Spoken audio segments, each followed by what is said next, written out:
Sometimes life surprises you in ways you never see coming.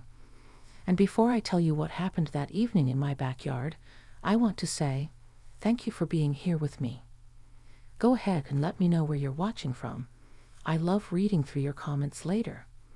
And if you enjoy stories that make you think, make you feel something real, don't forget to subscribe and give this video a like. It helps more than you know.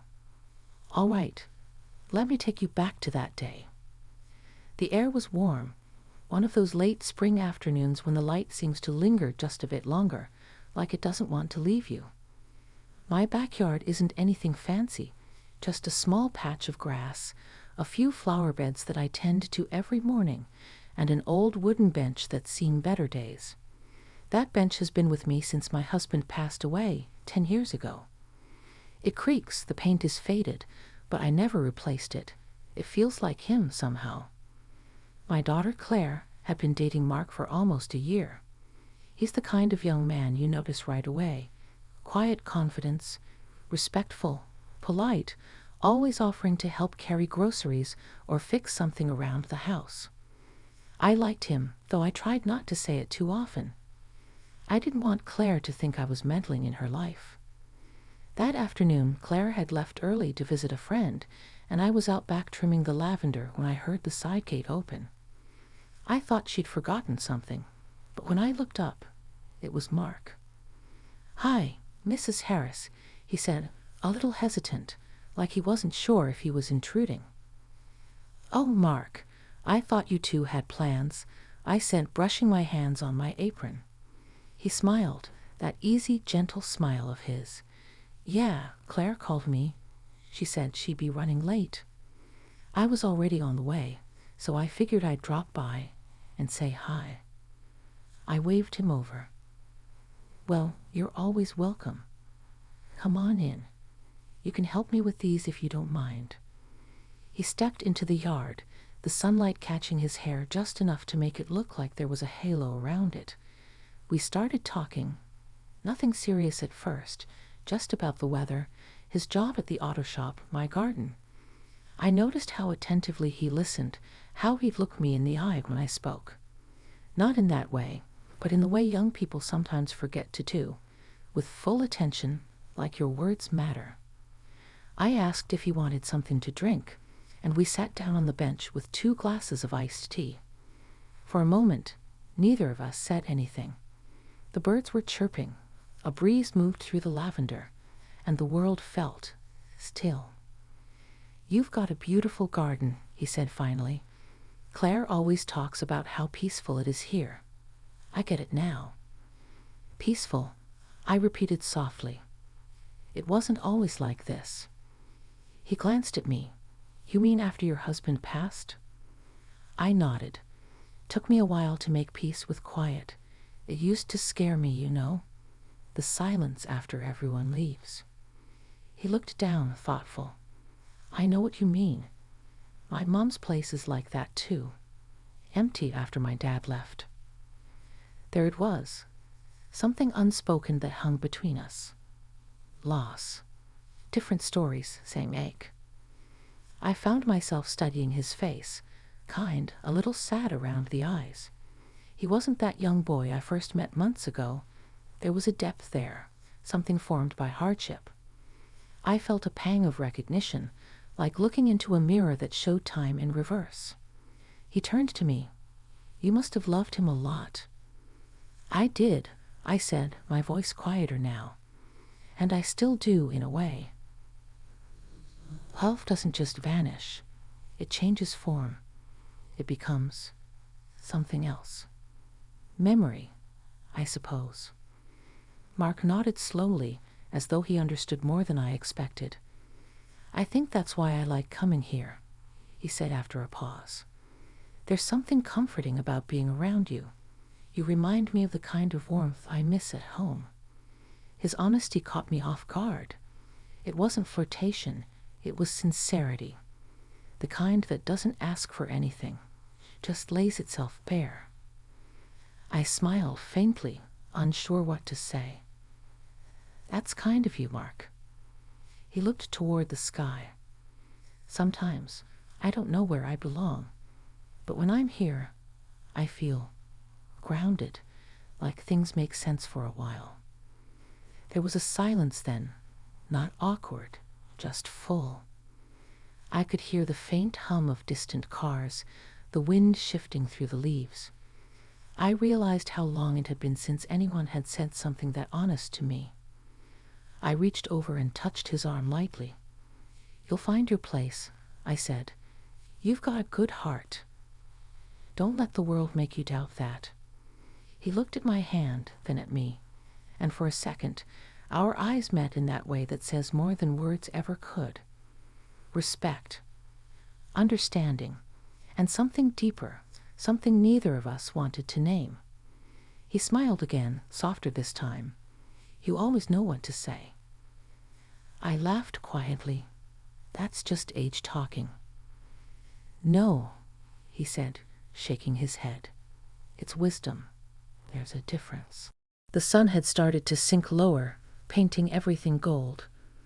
I stood, feeling the weight of the day settle on me, and said, "Come on, help me bring these clippings inside."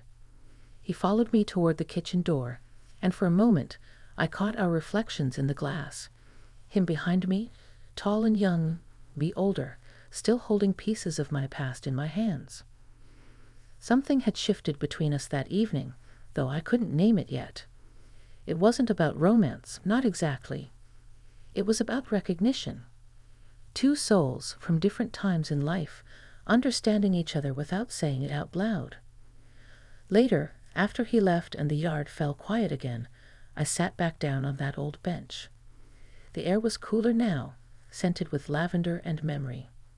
I thought about what he'd said, about belonging, about warmth, and realized that maybe, for both of us, that simple conversation had filled a space we didn't know was empty. I didn't know then that it was only the beginning. The next few days passed quietly, but I couldn't stop thinking about that evening. Not in the way you might expect. There was nothing inappropriate in my thoughts, just a lingering sense of connection. Something about the conversation had stirred memories I hadn't visited in years. It's strange how someone younger can sometimes remind you of parts of yourself you thought were long gone. I kept myself busy, as I always do, watering the garden, sorting through old boxes in the attic, calling Claire to check in. She mentioned that she and Mark had been having a few small disagreements lately, nothing serious, just the usual young couple tension. I listened, offered motherly advice, and tried to sound lighthearted, but something in her tone worried me. A few evenings later, I was sitting on the porch watching the sun sink low when I heard that familiar knock on the side gate again.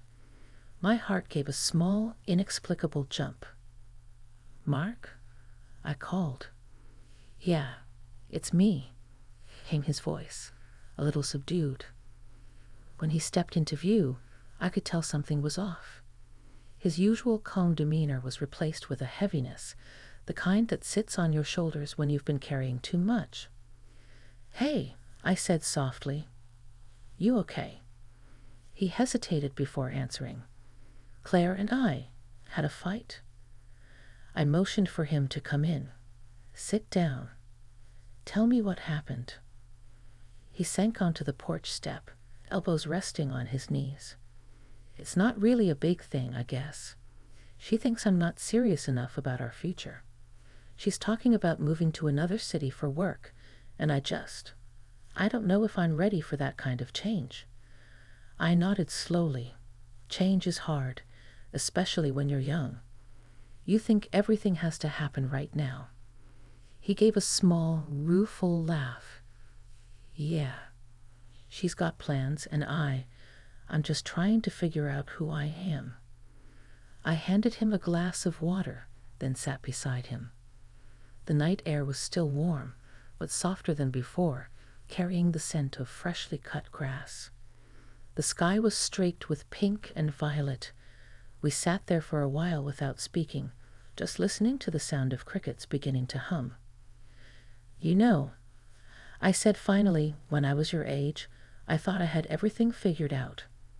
I was married, raising Claire, working part-time. But looking back, I didn't have a clue who I was outside of being a wife and a mother. It took me years, decades, really, to find that again. He looked at me with quiet curiosity. And did you? Find it again, I mean. I smiled faintly. I think so. I'm still learning even now. But I've learned that peace doesn't come from knowing where you're going. It comes from being okay with where you are. He nodded, staring out toward the trees. I wish I had that kind of peace. You will, I said gently. Life has a way of teaching us what we need to know, even when we're not ready to learn it. He turned his head toward me then, and there was that look again, deep, searching, a mixture of gratitude and something more complex. You always make things sound simpler, he said. When you talk, it feels like everything slows down. I felt my chest tighten slightly, not from discomfort but from empathy. Maybe because I've lived through the noise, I said quietly. And when the noise finally fades, what's left is truth. He studied me for a long moment before nodding. You remind me of my grandmother. She used to talk like that, like she'd already made peace with the world. I laughed softly. Well, I've had a lot of practice. The porch light flickered on as the sun disappeared completely. Fireflies began to dot the yard, tiny lanterns floating through the air. Mark's shoulders seemed to relax as he watched them. It's beautiful, he said. I forgot how quiet it gets here. That's why I like it, I replied. The quiet tells you things if you let it. He smiled slightly. Like what? I thought for a moment. Like when it's time to forgive, or when it's time to move on, or when you found someone who understands you, even if they weren't supposed to. The words slipped out before I could stop them, and for a second, the air between us grew still. He didn't say anything, just looked at me with an expression I couldn't read. Not confusion, not even surprise, but recognition. Then he nodded slowly. Yeah, he said, even when they weren't supposed to. We sat there, both of us lost in our thoughts. I could feel the weight of the moment pressing gently on my chest. Not uncomfortable, just significant.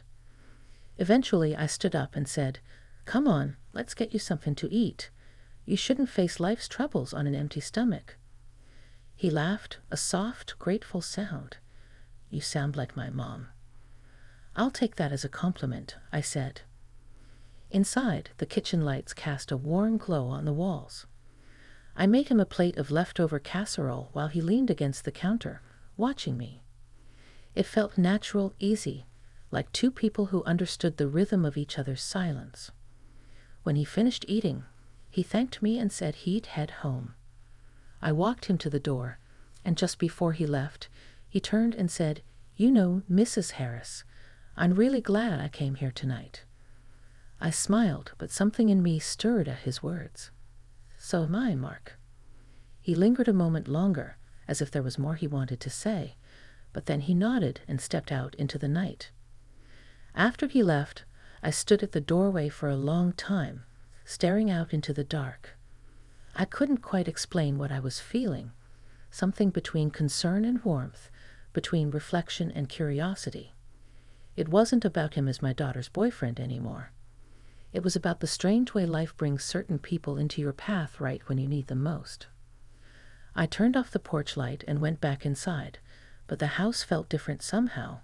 Not lonely, not empty, just alive. And as I washed the dishes, I caught myself smiling at nothing in particular, remembering how the fireflies had danced in the dark, and how sometimes the smallest light can stay with you long after the night is over. A few weeks passed after that night, and summer had settled in for good. The days were longer, the air heavier, the garden greener than ever. I tried not to think too much about Mark, though his visits had become more frequent. He'd stop by now and then, sometimes to drop something off for Claire, other times just to check on the garden, as he put it. Claire didn't seem to notice. She was busy with work and plans for her upcoming move. I didn't mind his visits. Truth be told, I looked forward to them more than I should have. There was something refreshing about his presence, a quiet energy that filled the silence without demanding anything from it. He'd help me prune the roses or carry soil bags, and we'd talk about everything and nothing all at once. One afternoon, I was sitting on the back porch, sorting through old photo albums, when I heard his voice again. "Need an extra pair of hands?" I looked up to see him standing by the gate, that familiar easy smile on his face. "Always," I said, smiling back. "Come on in." He walked over and sat beside me, glancing down at the spread of photos. "Wow, these go way back, huh?" "They do," I said, running my finger over a faded picture of Claire as a little girl. "Feels like yesterday sometimes." He picked up another photo, a family picnic, my husband grinning at the camera. "That's your husband?" "Yes," I said softly. "John. He passed when Claire was 20. Mark nodded, studying the photo for a long moment. "He looks kind." "He was," I said, "the kind of man who could fix anything except time." He looked at me then, with that same deep, quiet empathy he always had. "You still miss him?" "Every day," I said honestly. "But it's different now. Missing him doesn't hurt the way it used to. It's more like remembering the warmth of the sun after it's set. You don't see it anymore, but you can still feel it." He nodded thoughtfully. "That's beautiful." I smiled faintly. "It's life. You learn to find beauty in what's left." We sat there for a while, looking through old photos, laughing at the hairstyles and the clothes. It felt natural, easy. When I glanced up, I realized how close he was sitting, close enough that I could see the small scar near his eyebrow, the way his eyes caught the light. The moment stretched, quiet but charged with something I couldn't name. He cleared his throat and looked away. "Claire told me she's taking that job offer," he said. "Yes," I replied. "She mentioned it too.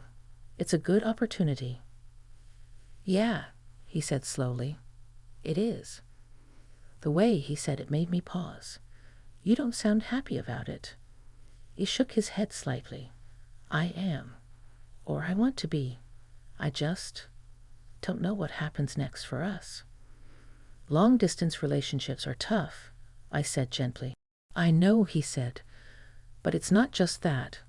I feel like we're on different paths now. She's got everything figured out, and I'm still trying to catch up." I studied his face for a moment. "You don't have to have everything figured out right now. Life's not a race, Mark." He gave a small laugh. "You keep saying that." "Because it's true," I said, smiling. "You'll see."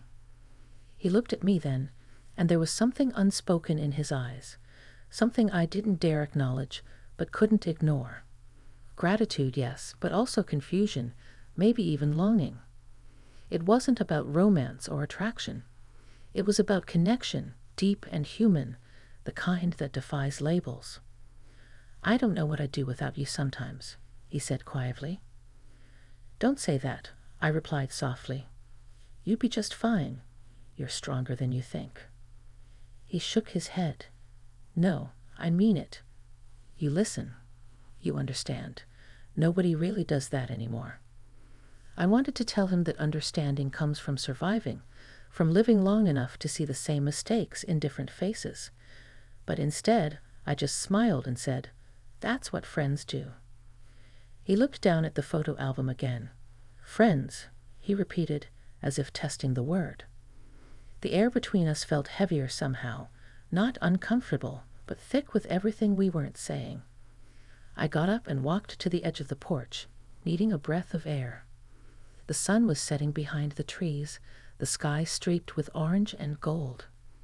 "You ever think," I said after a while, "that people come into your life at just the right time?" He stood too, coming up beside me. "Yeah," he said quietly, "I do." We stood there for a long moment, watching the sky fade. Neither of us spoke. The cicadas had started their evening song, and the soft hum of life filled the silence. When I turned to look at him, I saw something in his expression, something gentle, almost protective. I didn't know what to do with it, so I looked away. Finally, he said, "I should probably head home." I nodded, forcing a smile. "Of course. Thanks for stopping by." He hesitated, then said, "You'll be okay tonight?" The question caught me off guard. "Of course," I said. "Why wouldn't I be?" He shrugged slightly. You look like you've got a lot on your mind." I laughed softly. "That's what happens when you get to my age. You start thinking about everything all at once." He smiled. "Then maybe you need someone to talk to once in a while." "I have you," I said without thinking. We both froze at that, the words hanging in the air between us. I didn't mean it the way it sounded, but part of me knew it was true. He didn't reply. He just nodded slowly, then turned toward the gate. "Good night, Mrs. Harris." "Good night, Mark," I said quietly. After he left, I stood on the porch for a long time, listening to the faint sound of his footsteps fading down the street. My heart felt strangely heavy. Not sad, not lonely, just full. I sat back down on the bench, looking at the last rays of sunlight disappearing beyond the trees. I thought about how unpredictable life can be, how sometimes connections form where you least expect them. And as I sat there in the fading light, I realized something simple but profound. It wasn't just Mark who had found comfort in my company. I had found something too. A reminder that even after all these years, life still had a way of surprising me. It was late August when everything seemed to shift again. The days had started to shorten, the air felt heavier with the coming end of summer, and Claire was getting ready to move. The house was full of half-packed boxes and that bittersweet energy that always comes with change. I told myself to focus on helping her, to stay busy, to keep my thoughts simple. But deep down, I knew things had grown complicated in ways I hadn't expected. Mark hadn't been around much since that last evening on the porch. I told myself that was a good thing. It gave him and Claire space, gave me time to clear my head. Still, every time the gate creaked in the wind, I found myself looking up, expecting to see him there. I never did. One evening, a few days before Claire's move, I was watering the garden when I heard footsteps on the path. I turned, and there he was, standing just beyond the fence, hands in his pockets, that same quiet, hesitant look in his eyes. "Hi," he said. I set the hose down and wiped my hands on my apron. "Well, look who finally remembered where the backyard is." He smiled faintly. I wasn't sure if I should come. "I'm glad you did," I said, more honestly than I intended. "Claire's inside packing if you want to see her." "I will," he said, "but I wanted to talk to you first." Something in his tone made my chest tighten. I nodded toward the bench. "All right, let's talk then." He sat down, and for a moment neither of us said anything. The air was thick with the scent of lavender again, just like that first day he'd shown up at the gate. The sun was low, painting everything gold and soft. He finally spoke. "I just wanted to thank you for everything." I looked at him, puzzled. For what? For listening, for being there, for understanding me, I guess. I smiled gently. "That's what people should do for each other, Mark." He shook his head. "No, it's more than that. You didn't have to. Most people don't even try." I didn't know what to say, so I just looked at him. The way his expression carried a mixture of youth and burden, of someone who had seen enough to feel old, but was still trying to find his way forward. "You've helped me see things differently," he said. "About Claire, about myself, about what I want." "And what do you want?" I asked softly. He hesitated. "Peace, I think. I used to think love meant always chasing something or someone. But now I think it's more about being where you belong and feeling understood. His words struck deeper than I expected. For a long time, I had thought that chapter of my life, the part where I felt truly seen, was over. But maybe understanding doesn't belong to a time or an age. Maybe it just finds you again when you least expect it. I took a deep breath. "That's a good thing to want," I said, "and I think you're already closer to it than you realize." He smiled, that quiet smile I'd come to know. "Maybe. I'll miss this place, and I'll miss you." I felt something stir inside me, something tender and bittersweet. "You'll come back," I said. "You always do." He laughed softly. "Maybe I will." The wind moved through the trees then, and for a moment we both looked out at the fading light, the shadows stretching long across the lawn. "You know," I said after a while, "when I first met you, I thought you were just another polite young man trying to impress my daughter." He grinned. "And now?" "Now I think you're someone who reminded me that life doesn't stop surprising you, no matter how old you get." He looked down, almost bashful. "You taught me that too." We sat there until the last light disappeared. It wasn't a grand moment, no dramatic ending, no unspoken promises. Just two people sharing silence, understanding each other without needing to say more. After a while, Claire called from inside, and Mark stood up. "I should go help her finish packing," he said. "Go on," I replied, smiling. "And take care of her. She's got her father's stubbornness and my temper. You've got your work cut out for you." He laughed. "I'll try my best." He took a few steps toward the house, then paused and turned back. "Good night, Mrs. Harris." "Good night, Mark," I said quietly. After he went inside, I stayed on the bench, watching the windows glow softly from the light within. Their voices floated faintly through the open window, laughter, boxes shifting, the hum of life moving forward. When the house finally grew still, I sat back and looked up at the sky.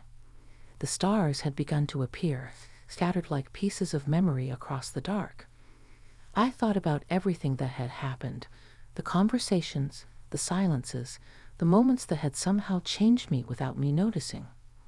It wasn't love, not the kind people talk about.